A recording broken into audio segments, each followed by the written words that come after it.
एक आम आदमी सोता हुआ शेर होता है, उसे उंगली मत करो, अगर वो जाग गया तो चीर फाड़ देगा। ब्लैक एक्सप्लोरर मूवी एक्सप्लोरर पेश करते हैं नोबडी। मूवी स्टार्ट होती है और हम एक घायल आदमी को देखते हैं जो कि काफ़ी स्टाइल से सिगरेट पीता है, देन अपनी बिल्ली को निकाल के उसे खाना खिलाता है। और वहीं उसके सामने दो पुलिस ऑफिसर होते हैं जो कि उससे पूछते हैं हु आर यू, यानी कौन हो तुम, जिसके रिप्लाई में ये आदमी कहता है नोबडी। इसके बाद सीन चेंज होकर हम इस आदमी के फ्लैशबैक में आते हैं। ये आदमी एक फैमिली मैन पर्सन है जो कि मंडे से फ्राइडे जॉब करता है और उस बीच थोड़ा एक्सरसाइज और साथ ही घर का काम। और इस फैमिली मैन पर्सन का नाम है हच मैंसल और इसके परिवार में इसकी बीवी के अलावा इसके दो बच्चे हैं, जिनमें से एक बड़ा बेटा है और एक छोटी बेटी है। और हच एज अ ऑडिटर एक मैन्युफैक्चरिंग फैक्ट्री में काम करता है। अब इसकी डे टू डे लाइफ चल रही होती है। फिर मंडे आता है और मंडे की रात को हच की नींद खुलती है। क्योंकि इसे कुछ शोर आता है इसलिए ये अपने बेटे के रूम में जाके चेक करता है जहाँ इसका बेटा सोया नहीं होता। फिर हच हॉल में आता है जहाँ उसे दो किडनैपर दिखते हैं जो कि हच को गन पॉइंट पर ले लेते हैं। और ये किडनैपर्स एक कपल होते हैं जिसमें औरत हच को बंदूक की नोक पर रख कर घर के कीमती सामान के बारे में पूछती है, जिस पर हच टेबल पर रखा हुआ पैसों से भरा हुआ बास्केट दिखाता है और कहता है जो चाहिए ले लो। और ये औरत उस बास्केट में रखा हुआ सारे पैसों को ले लेती है। जहाँ इसका पार्टनर आता है और कहता है घर में कुछ भी कीमती सामान नहीं है, जिस पर वो हच को कहता है क्या तुम्हारी वॉच कीमती है।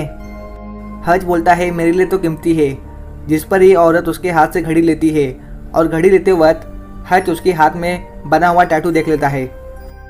जिस बीच इसके पार्टनर पर हच का बेटा हमला करता है, जहाँ यह औरत भागते हुए जाती है और हच के पास मौका होता है इस औरत को मारने का, लेकिन हच मारता नहीं और अपने बेटे को उस किडनैपर को छोड़ने के लिए कहता है, जिस पर उसका बेटा उस किडनैपर को छोड़ता है। जहाँ ये किडनैपर उसके बेटे को एक जोरदार पंच मारता है। तभी हच की बीवी बेका भी आती है और वो इन चोरों से कहती है तुम्हें जो चाहिए तुम ले लो, बस यहाँ से चले जाओ। जिसके बाद ये चोर यहाँ से निकल जाते हैं। इसके बाद मौके पे पुलिस आती है और वो हच की फैमिली से वारदात के बारे में पूछताछ करती है, जिस पर एक पुलिस वाला हच से पूछता है क्या आपने उन चोरों पे हमला किया, जिस पर उसका बेटा कहता है डैड ने उन्हें जाने दिया। इसके बाद वो पुलिस वाला हच को कहता है अगर तुम्हारी जगह मेरी फैमिली होती ना तो मैं तो बैंड बजा देता उन चोरों की। और एफआईआर लिखने के बाद पुलिस वहाँ से चली जाती है। इसके बाद हच अपनी बीवी के साथ सो रहा होता है, जहाँ उससे इस हादसे के बाद नींद नहीं आती, इसलिए वो हॉल में जाकर सोफे पर लेटकर सोने की कोशिश करता है। जहाँ उसकी बेटी आती है और वो भी अपने डैडी के पास सो जाती है, जहाँ वो अपने डैडी से कहती है कि डैड हमें शायद एक कैट लेना चाहिए, जिस पर हच कहता है मैं भी यही सोच रहा था। और अभी इस हादसे के बाद हच की फैमिली में हच की बेटी के अलावा बाकी सभी लोग उससे नाराज़ हैं। फिर नेक्स्ट डे सभी लोग ब्रेकफास्ट कर रहे होते हैं, जहाँ पर हच के बेटे ब्लैक के चेहरे पर पंच लगने की वजह से एक काला घाव हो जाता है। तो वहीं इनका पड़ोसी हच को रात में हुए हादसे पर ताने मारता है और अपनी नई नवेली कार के बारे में बड़ाई करता है। इसके बाद हच अपने ऑफिस जाता है, जहाँ पर इसका साला कल रात के हुए हादसे पर हच को ताने मारता है और उसे एक गन थमाता है और कहता है अगर तुम लड़ नहीं सकते तो एटलीस्ट ये रखो अपने पास। तो वहीं हच अपने ससुर से इस फैक्ट्री को खरीदने की बात करता है और इसके बाद वो एक कैबिन में आता है, जहाँ वो रेडियो ऑन करता है और अपने स्टेप ब्रदर हैरी से बात करता है और उसे बताता है कल रात उसके घर पे 2 चोर आए थे, जिनमें से एक लड़की थी और उसके हाथ में एक पुरानी गन थी जिसमें गोलियां नहीं होती। और उनको देख के ऐसा लग रहा था कि वो काफ़ी डरे हुए और डिस्परेट है, इसलिए मैंने कुछ नहीं किया और जाने दिया। इसके बाद वो अपने घर आता है, जहाँ उसका बेटा उससे रूडली बात करता है क्योंकि वो उसे लगता है कि उसके डैड डरपोक हैं। तो वहीं उसकी बेटी सैमी उसे कहती है कि मैं अपने किटी के ब्रेसलेट को ढूंढ नहीं पा रही, शायद वो चोर उसे ले गए। और ये सुनने के बाद हच को गुस्सा आता है, तो वो सीधा अपने फादर डेविड के पास जाता है, जो कि एक रिटायर FBI ऑफिसर थे। और वो अपने फादर की रिवॉल्वर और FBI बुक लेता है, जहाँ पर उसके फादर भी उसे बेस्ट ऑफ लक कहते हैं। इसके बाद हच कई सारे टैटू शॉप में आता है और उस लड़की के टैटू के बारे में पूछताछ करता है, जहाँ पर वो एक टैटू शॉप में आता है और वहाँ भी वो एज अ FBI एजेंट पूछताछ करता है। लेकिन टैटू शॉप वाला हच का FBI बुक देख लेता है, जिस पर हच उन्हें कुछ पैसे भी ऑफर करता है। लेकिन टैटू शॉप वाले के आदमी हच को मारने वाले होते हैं कि तभी टैटू वाला हज के हाथ की टैटू देख लेता है, जिसे देखने के बाद उसकी पूरी तरह से फट जाती है और वो खुद को एक रूम में लॉक कर लेता है और अपने आदमियों से कहता है कि इसे जो चाहिए दे दो, क्योंकि वो हज का टैटू देखकर समझ जाता है कि ये कोई असेसिन है। जहां अब इसके आदमी भी समझ जाते हैं कि ये कोई आम इंसान नहीं है, इसलिए ये लोग उस टैटू की फ़ोटो के जरिए उस लड़की का एड्रेस दे देते हैं। और अब हज उस औरत के घर पहुंच जाता है, जहां वो उसके चोर पति को बहुत मारता है और उन दोनों से अपनी घड़ी लेता है और साथ ही वो किटकैट ब्रेसलेट के बारे में भी पूछता है, जिस पर वो लोग कहते हैं हमें नहीं मालूम। तो उसी वक्त हज को एक बच्चे की रोने की आवाज़ सुनाई देती है, जो कि इन्हीं चोर कपल का बच्चा होता है। और हज उस बच्चे को देखता है जो कि बीमार होता है, जहाँ ये चोर कपल कहते हैं कि हमने जो भी किया मजबूरी में किया, इसलिए हज उनको छोड़कर वहाँ से निकल जाता है। इसके बाद हज एक बस में बैठा होता है और वो काफ़ी फ्रस्ट्रेट और डिप्रेस होता है, जहाँ बस में कुछ रशियन गुंडे आते हैं जिन्होंने काफ़ी पी रखी होती है और इनके आते ही बस के सारे लोग एक एक करके बस से निकल जाते हैं। और ये बदमाश गुंडे एक लड़की के पास जाते हैं, जहाँ पर हज उस लड़की की तरफ देखता है और अपने मन में कहता है आज ये लड़की सही सलामत घर जाएगी।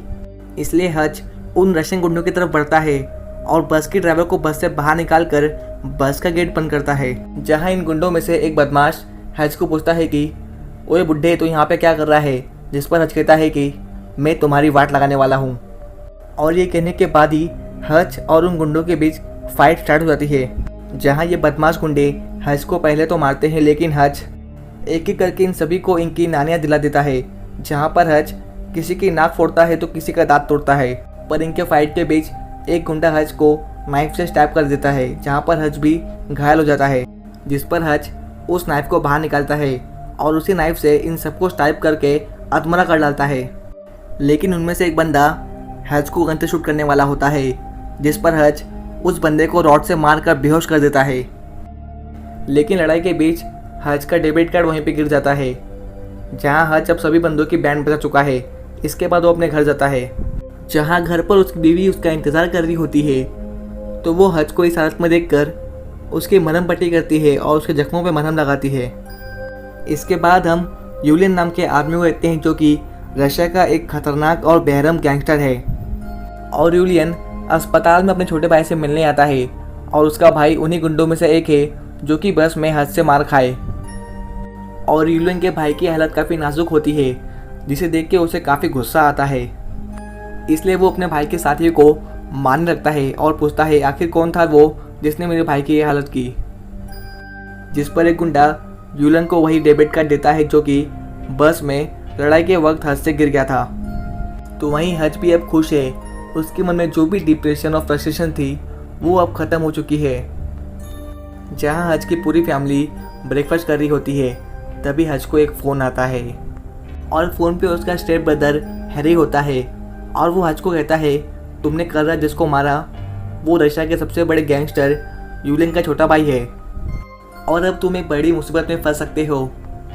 इसलिए हैरी हज को बार्बर नाम के आदमी से मिलने के लिए कहता है। फिर हज भी उस एड्रेस पे पहुंच जाता है जहां पर उसे बार्बर मिलता है और बार्बर हज को बताता है कि यूलियन एक खतरनाक गैंगस्टर है और वो थोड़ा सा संकी और पागल है और साथ ही वो करोड़ों का बिजनेस भी करता है, लेकिन वो तुम्हारे बारे में नहीं जानता, पर जल्दी जान जाएगा। तो वहीं दूसरी ओर यूलियन अपने हैकर से हज के बारे में पता लगाने को कहता है, जहां उसकी हैकर अपने दोस्त के मदद से हज मैंसल की फ़ाइल का पता लगाती है और जब वो उसकी फ़ाइल को पढ़ती है तो शॉक हो जाती है और वो यूलियन को उस फाइल को देखकर वहाँ से बिना पैसे लिए ही निकल जाती है। और जब यूलियन उस फाइल को देखता है तो समझ जाता है कि ये कोई आम बंदा नहीं बल्कि एक खतरनाक कातिल है। इसलिए वो अपने आदमियों को उसे ज़िंदा लाने को कहता है। तो वहीं रात में हज की फैमिली डिनर करी होती है, जहाँ पर हज को कुछ गाड़ियाँ उसके घर की तरफ आते हुए दिखती हैं। इसलिए हज अपने बीवी बच्चों को बेसमेंट में जाने के लिए कहता है और अपनी बीवी से कहता है कि प्लीज़ पुलिस को कॉल मत करना, मैं संभाल लूँगा। तो वहीं यूलियन का राइट हैंड पैवल भी अपनी टीम को लेकर हज के घर में आ जाता है, जहां हज बेसबॉल बैट से उनका स्वागत करता है। जिसके बाद वो एक नाइफ लेकर 2-4 लोगों को मार डालता है। फिर वो उनकी गन से ही उन पर शूट करता है, जिस बीच पैवल एक टेजर गन से हज को एक इलेक्ट्रिक शॉक देता है, जिससे कि हज बेहोश हो जाता है। इसके बाद ये लोग हज को अपनी गाड़ी की डिक्की में रखकर यूलियन के पास लेकर जाने के लिए निकल जाते हैं। और इस बीच हज को होश आता है और वो अपनी हथकड़ियाँ खोलकर फायर एक्सटेंशन को उठा लेता है और हज कार की पिछली सीट निकालकर उस फायर एक्सटेंशन के स्मोक को कार में स्प्रे करता है, जिससे कि कार का एक्सीडेंट हो जाता है और कार में सभी लोग की मौत होती है सिवाय हज के और पैब्लो के। जहां पैब्लो भी मरने की हालत में होता है और वो हज को पूछता है तुम कौन हो, जिस पर हज कहता है नोबडी, और यहाँ पर पैब्लो की भी मौत हो जाती है। इसके बाद वो अपने घर जाता है और अपनी बीवी और बच्चों को किसी सेफ प्लेस पर जाने के लिए कहता है और उसके परिवार के जाने के बाद वो अपने तिजोरी से सोने की बिस्किट निकालकर अपने बैग में रखता है। फिर वो यूलियन के सारे गुंडों को एक साथ इकट्ठा करता है और उन्हें अपनी कहानी सुनाता है और कहता है मैं उन चोरों और अपराधियों को पकड़ता हूँ जिसे पुलिस और आर्मी भी नहीं पकड़ पाती, और मैं एक अव्वल लेवल का आर्टिशन था। पर एक दिन एक बंदा एलन नाम का, जिसने यूएस गवर्नमेंट के बहुत सारे पैसे चुराए थे, और मैं उस बंदे को मौत की घाट चलाने वाला था, लेकिन वो बंदा अपनी ज़िंदगी के लिए भीख मांगता है और कहता है मुझे छोड़ दो, मैं दोबारा से ये सब काम नहीं करूँगा। तब मुझे उस पर दया आती है और मैं उसे छोड़ देता हूँ।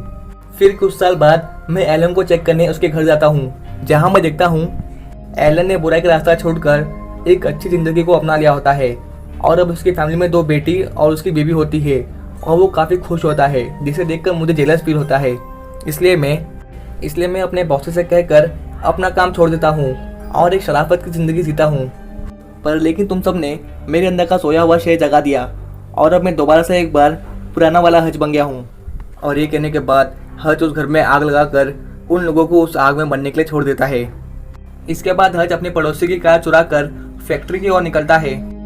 तो वहीं दूसरी ओर यूलियन के 2 किलर हज के फादर डेविड को मारने के लिए उसके घर आते हैं, पर यहाँ पर डेविड अपनी शॉटगन से उन दोनों किलर को मौत की नींद सुला देता है।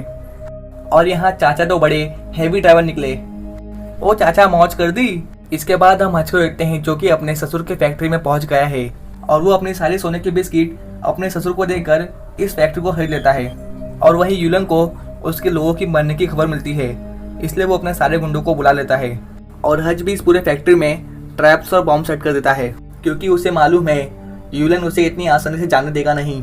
और हज को अपने भाई हैरी से उसके पिता पे हुए हमले के बारे में पता चलता है, इसलिए हज अपनी गन और पेट्रोल की डिब्बी लेकर यूलियन के ठिकाने पे पहुंच जाता है, जहां पर यूलियन तो नहीं होता लेकिन उसके करोड़ों की संपत्ति और उसके ढेर सारे लोग होते हैं। और अब हज अपनी गोलियों की बरसात से वहां पे सभी लोगों को मार डालता है।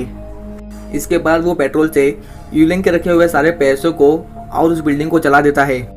इसके बाद वो यूलियन के बाहर जाता है, जहाँ पर यूलियन हज को देख के सरप्राइज होता है, जिस पर यूलियन हज को कहता है कि तुम्हें मालूम भी नहीं कि तुमने कितनी बड़ी गलती की है।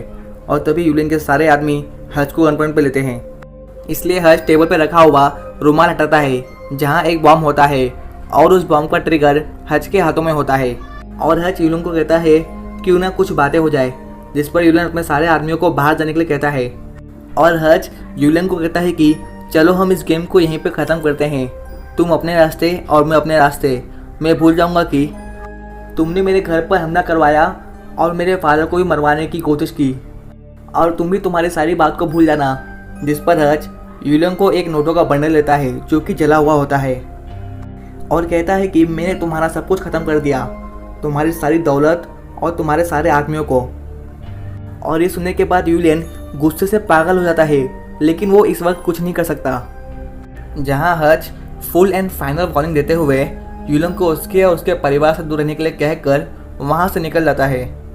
और हज कार में जाके बैठ जाता है और यूलियन के बाहर आने का इंतज़ार करता है।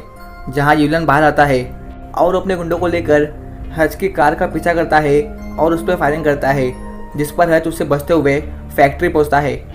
पर फिर भी हज को एक गोली लग जाती है, जहां हज का भाई हैरी उसकी मदद के लिए आता है और वो स्नाइपिंग करते हुए यूलियन के गुंडों को मारता है।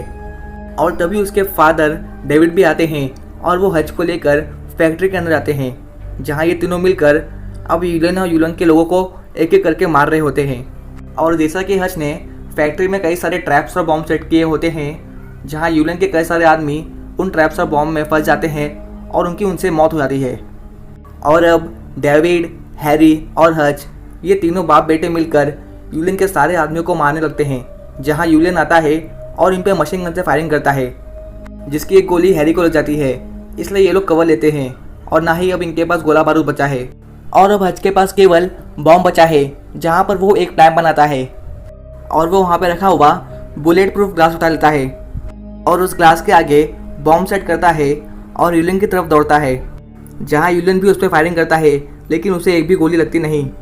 और हच यूलिन के पास पहुँचते ही बॉम्ब का ट्रिगर निकाल देता है जिससे कि एक ब्लास्ट होता है और दोनों भी एक दूसरे से दूर जाकर गिरते हैं, जहाँ यूलिन का पूरा चेहरा जल चुका है और उसकी मौत हो जाती है। तो वहीं हच उस बुलेट प्रूफ ग्लास की वजह से बच जाता है और फिर हच अपने फादर और भाई को थैंक यू कहता है, पर तभी उन्हें पुलिस के सायरन की आवाज़ आती है। इसलिए हच अपने फादर और भाई को यहाँ से जाने के लिए कहता है और कहता है कि मैं संभाल लूँगा। फिर हच को एक बिल्ली मिलती है और वो उस बिल्ली को लेकर दरवाजे के पास जाता है और अब कहानी प्रेजेंट में शिफ्ट होती है, जहाँ से ये पूरी मूवी स्टार्ट हुई थी। और वो दोनों ऑफिसर्स हच को पूछते हैं हु आर यू, जिस पर हच कहता है नोबडी। और तभी उन दोनों को फ़ोन आता है जहाँ पर उन्हें नोबडी यानी हच को छोड़ने के लिए कहा जाता है। और अभी इस हादसे के 3 महीने बाद हच और बेका एक ब्रोकर के साथ नए घर की तलाश में आए होते हैं और ये लोग उस ब्रोकर से कहते हैं कि घर में कुछ हो या ना हो लेकिन एक बेसमेंट होना चाहिए। और अंत में हम डेविड और हैरी को देखते हैं जो कि बंदूकों से भरी गाड़ी लेकर कहीं तो जा रहे होते हैं और यहीं पे नोबडी मूवी का डी एंड होता है। तो दोस्तों वीडियो कैसी लगी कमेंट में बताना, वीडियो को लाइक करना और शेयर करना और चैनल को सब्सक्राइब कर देना। धन्यवाद।